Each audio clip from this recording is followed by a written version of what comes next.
бір адамды қызметке алған кезде оның нәсілі, діні, туыстық қарым-қатынас, көршім еді, курстасым еді деген мағынада емес, маманын іздеу керек. Жалпы исламда пайғамбарымыз саллаллаху алейхи уассаламның Меккеден Мәдинаға көшуі хижра деп аталады.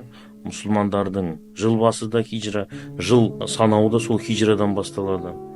Сол хижрада пайғамбарымыз саллаллаху алейхи уассалам уахимен хижра болды. Бірақ анау жолдың дәлелі ретінде, жолды көрсететін адам ретінде мұсылман емес, бірақ сол істің майталманы Абдулла ибн Урайқит деген кісіні жалдайды. Мұсылман емес, мушрик ол кісі, бірақ маман да, сол істің маманы. Аман есен Мәдинаға жеткізіп берем деді да. Біріншіден адал болды. 2 күн біліп тұрса да, ол пайғамбарымыз және Абу Бәкірдің тұрған жерін білдірген жоқ ешкімге. Келісімге беріп болды ма? 2, ол кісі өз ісінің маманы болды.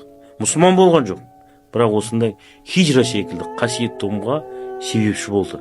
Және расында да пайғамбарымыз бен Хазіреті Абу Бәкірді аман есен Меккеден Мәдинаға алып келді.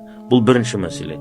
Бұл жерде мәселе бір адамды қызметке алған кезде оның нәсілі, діні, туыстық қарым-қатынас, көршім еді, курстасым еді деген мағынада емес, маманын іздеу керек. Ол маман Абдулла ибн Урайқит па? Не пайғамбарымыз соны жалдаған. Мұсылман емес ол. Екінші мәселе, пайғамбарымыздың өте жақсы көретін сахабасы, тақуа, өте тақуа, Абу Зар деген сахаба болған. Бұл кісі келіп пайғамбарымыздан қызмет сұраған.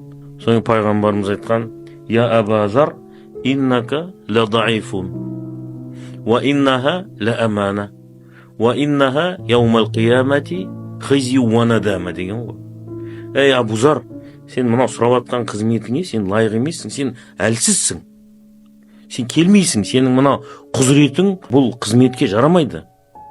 Ал бұл сұрап жатқан қызметің болса, ол бір аманат.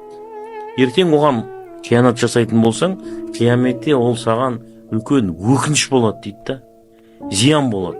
Сол үшін пайғамбарымыз жақсы көрген сахабасына қызмет берген жоқ. Демек, мына еңбек мәселесінде мәселе адамды бағалау дұрыс болу керек.